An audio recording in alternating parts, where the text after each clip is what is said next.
अस्सलाम वालेकुम नाज़रीन। खबर की असल खबर के साथ समीर कुरैशी आपकी खिदमत में हाजिर है। रजब भट्ट मारूफ यूट्यूबर व्लॉगर उसमें और वकला में आजकल बहुत सरजंग जारी है। सरजंग तो चल ही रही थी जब इसके खिलाफ वकला ने तौहीन मजहब का मुकदमा दर्ज करवाया था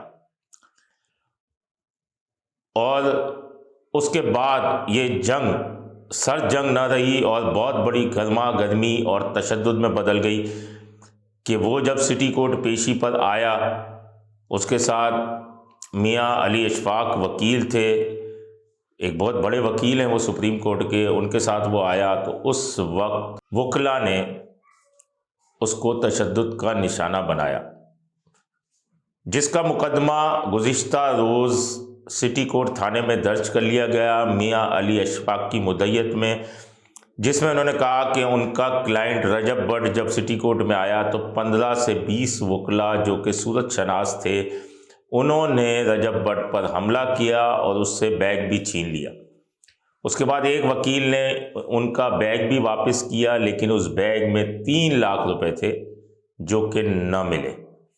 वो मुकदमा दर्ज हो गया सिटी कोर्ट थाने में, जिसके बाद वकला जो है वो सिटी कोर्ट थाने में रजब भट्ट, नदीम नानीवाला, शान चौधरी और मियां अली अशफाक के खिलाफ दरख्वास्त लेकर पहुंचे और उन्होंने अपने दरख्वास्त में मौक़िफ़ का इजहार किया कि जिस रोज़ रजब भट्ट सिटी कोर्ट आया वर्क सस्पेंड था, उसके साथ मुसल्ला गार्ड थे, उसे अंदर आने से मना किया गया गार्डों के साथ। तो उसके बाद तल्ख कलामी हुई, फिर गाली गलौज हुई और गाली गलौज के बाद ये उनकी जानिब से वकला का मौक़िफ़ है कि हमला किया गया वकला के ऊपर, जिसकी जवाबी कार्रवाई वकला ने की। तो अब मुकदमा दर्ज किया जाए। वो मुकदमा दर्ज नहीं हुआ, जिसके बाद वकला की मुख्तलिफ वीडियोज़ वायरल हुई जो वो रिसाला थाने में घुसे, जिसमें SHO नसीर तनोली भी नज़र आ रहे हैं, हफीज़ ऐवान भी नज़र आ रहे हैं जो ईदगाह के SHO हैं। वहाँ से SHO सिटी कोर्ट को निकाल के ले गए। उसके बाद ज़रा ये बताते हैं कि उनको तशद्दुद का निशाना बनाया गया।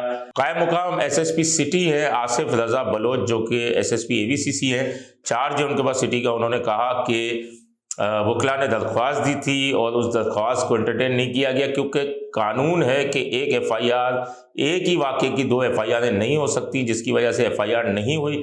तो उन्होंने SHO को तशद्दुद का निशाना बनाया। अब बात यह है कि इस वाक़े के बाद सिटी कोर्ट के वकला ने MA जिन्ना रोड बंद कर दी और रात गए तक जो है वहाँ पर ट्रैफिक की रवानी मुअत्तल रही, एहतजाज करते रहे, नारेबाजी करते रहे और ये तमाम सूरत हाल रही।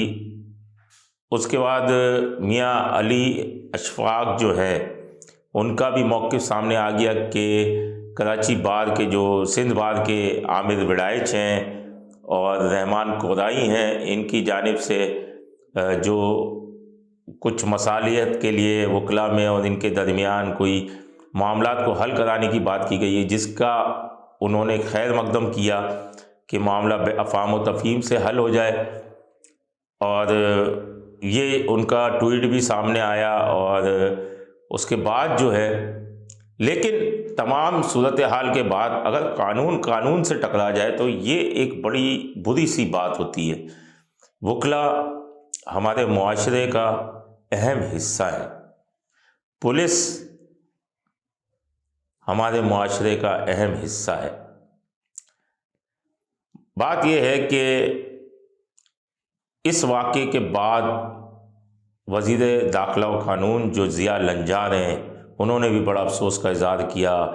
हमारे वज़ीर हैं शिराज़ी, रियाज़ हुसैन शिराज़ी, उन्होंने जाके रजब भट्ट को तिलक भी पहनाई और उन्हें इज़्ज़त दी। चलें, उसने लूज़ टॉक की, लेकिन वकला जो हैं वो एक अहम हिस्सा है, उनको कानून को हाथ में नहीं लेना चाहिए था।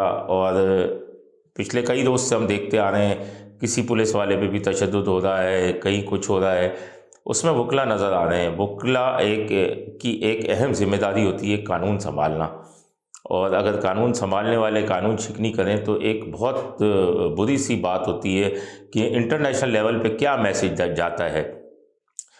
तो रजब भट्ट को भी लूज टॉक नहीं करनी चाहिए थी, वकला को भी ऐसा नहीं करना चाहिए था, लेकिन चले ये तो अब हो गया है। लेकिन अब मामला अफवाम और तफहीम से तय किया जाना चाहिए, क्योंकि ज़रा ये भी बताते हैं कि अब वकला ने ऐलान किया है कि कोई भी पुलिस अहलकार या पुलिस अफसर जो है वो सिटी कोर्ट में अंदर दाखिल नहीं होगा। इसकी तस्दीक तो नहीं हो सकी, लेकिन वकला ने ये मालूम हुआ है कि ऐलान किया है। अगर ऐसा हुआ तो कई साइलीन जो है, कई मुल्ज़िमान जो हैं वो धुल जाएंगे ऐसा करने से।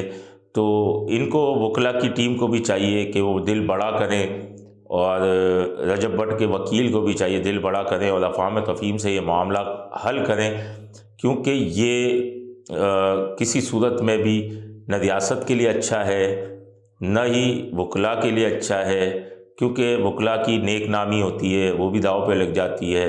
रजब भट्ट भी मारूफ यूट्यूबर हैं, और इस तरीके से तमाम मामलात को हंसी खुशी जो है वो हल करना चाहिए, ताकि कहीं भी किसी की बदनामी ना हो। और दूसरा ये कि इस मामले में जो पुलिस पर तशद्दुद हुआ है, इस मामले में आईजी सिंध आज आखिरी रोज़ है, वो रिटायर हो जाएंगे, तो इनको इस मामले में या एडिशनल आईजी कराची को भी एक्शन लेना चाहिए। कराची बार, supreme court bar, high court bar, उनके जो बड़े अहदेदार हैं उनके साथ मिलकर एक लायामल बनाना चाहिए कि ये इस तरीके के वाक़यात जो हैं वो दोबारा पेश ना आए, पुलिस का मोराल डाउन ना हो, पुलिस का मोराल भी बुलंद रहे। तो इस मामले को देखना चाहिए। लेकिन आईजी साहब की तो रिटायरमेंट है, अब ये तो देर हो गई इस मामले में, लेकिन अब एडिशनल आईजी कराची जो है, जो अगले आईजी के लिए नामजद भी है, उन्हें देखना चाहिए ताकि इस तरह के वाक़यात आइंदा पेश ना आए। अपने होस्ट समीर कुरैशी को इजाज़त दीजिए। अल्लाह निगहबान। Z110 न्यूज़, खबर की असल खबर।